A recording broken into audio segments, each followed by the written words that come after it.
डाला क्यों नहीं चाहता फिर? जी बिल्कुल, ये 2 साल पहले तक स्टॉक वाफर होता था हुकूमत के पास।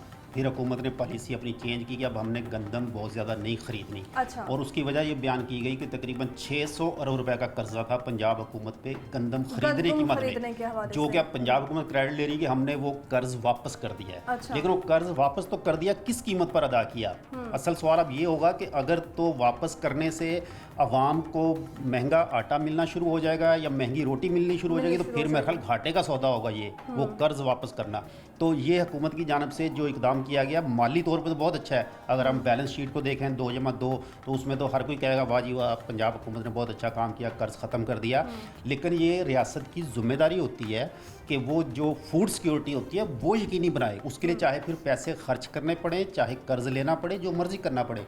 अगर आप फूड सिक्योरिटी प्रोवाइड नहीं कर सकते, फिर आपका चाहे ख़जाना जितना मर्जी भरा हुआ है वो अवाम के किसी काम का नहीं होता। तो अब जो इस वक्त हालात नज़र आ रहे हैं, मतलब एक 1810 रुपये इस वक्त रेट मुकर्रर किया है हुकूमत ने आटे का।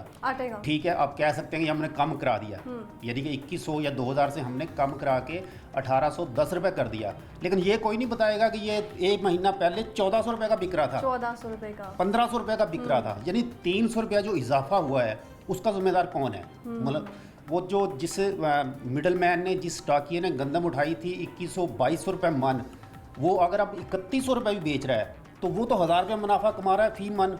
अगर कोई क्रेडिट ले हुकूमत कि जी हमने 4000 से कम करा के 3200 करा दिया, और भाई वो जो जिसने हिंग लगी ना फटकड़ी, वो किसान बेचारा जो 6 महीने खेतों में खज्जल हुआ, खेतों में उसमें मेहनत की, और एक कटाई जो जिस गर्मी में होती है आप अंदाज़ा करें कि वो गर्मी शायद शहरी बर्दाश्त भी ना कर सकें जिस गर्मी में किसान कटाई करता है गंदम की।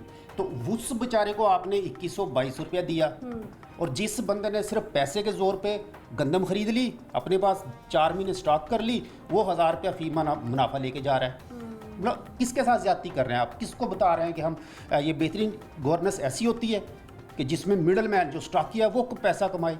भाई पैसा उसको कमाना चाहिए जिसने मेहनत की है, जिसकी हौसला अफजाई करनी चाहिए कि आपने गंदम कमाई, हमारे लिए गंदम उगाई, तो हम आपको ये पैसा दे रहे हैं, आप अपना घर चलाएं, अपना बेहतर काम करें। इस सारी सिचुएशन में मैंने नहीं देखा कहाँ है वो डेप्यूटी कमिश्नर, कहाँ है वो बात कर ली जाए कमिश्नर लाहौर, या फिर बात कर ली जाए जो ज़िला इंतजामिया बनाई गई थी गिरफ्तारों पर काबू पाने के लिए। इस तरह की सूरत हाल में हमने नहीं देखा गवर्नमेंट ने एक्शन लिया, तो फ़ौरन ही ये कीमत जो है वो 3100 पर आ गई।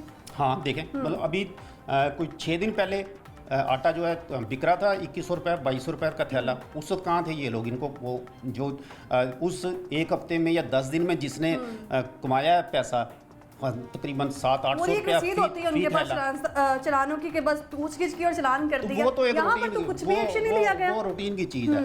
असल में जितनी मर्जी अथॉरिटियाँ बना लें, जितने मर्जी इदारे बना लें, इकनॉमिक्स के जब बुनियादी असूल डिमांड सप्लाई पर अमल नहीं करेंगे, उसके लिए इकदाम नहीं किए जाएंगे कि अगर आपको इतनी गंदम की ज़रूरत है तो इतनी गंदम मौजूद होनी चाहिए आपके पास। अच्छा, यहाँ मैं ये जानना चाहूँगी जाहिद साहब, चूँकि आपको भी एक अरसा हो गया है इस फील्ड में काम करते हुए, तो बात कर ली जाए हमें दूसरे ममालिक से चीज़ों की दरामद करने की ज़रूरत क्यों पेश आती है? पंजाब ज़रा लिहाज से नंबर 1 सूबा है, लेकिन जब हमारे पास चीनी का स्टॉक कम पड़ जाए या हमारे पास आटे का बहरान पैदा हो जाए, तो हमने दूसरे मुल्कों से जो है वो दरामद करनी है, बजाय हमने किसानों को उनके मुआवजे के मुताबिक देकर उनसे खरीद सकें।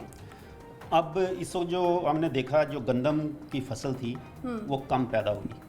उसकी वजह ये थी कि जो लास्ट ईयर की गंदम की फसल थी उसके लोगों को पैसे नहीं मिले, जिसकी वजह से वो उनका पूरा सर्कल जो होता है, क्योंकि जो किसान जो होता है ये 3-4 महीने की अपनी एडजस्टमेंट करता है। वो किसी से कर्ज लेगा, किससे करेगा, खाद डालेगा, वो लोगों का कहेगा जैसे मेरी फसल आएगी मैं पैसा आपको दे दूँगा।